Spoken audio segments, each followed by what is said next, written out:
The Kano Maradi railway project is gaining momentum. The Minister of Transportation and the Joint Committee of the National Assembly on Transportation have embarked on an oversight visit to assess the progress of the project.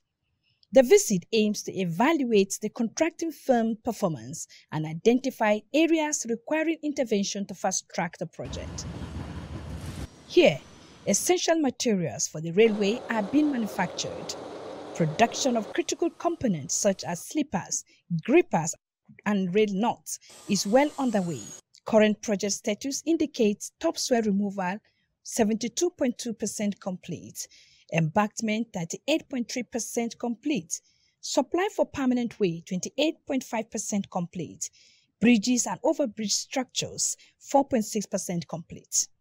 The status of the project, so we already have an advance of the project with more than 35%. We are working in accordance to the plan. Improvement as at the last time I came, all these bridges and culverts were not put in place then.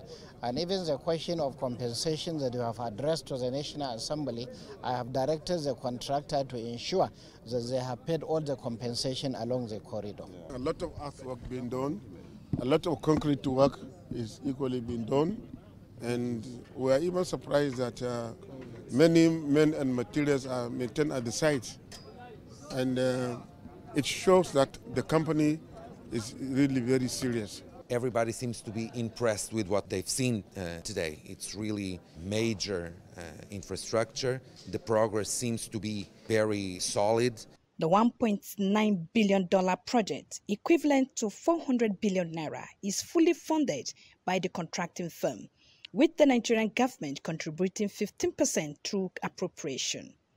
Completion is expected by 2026.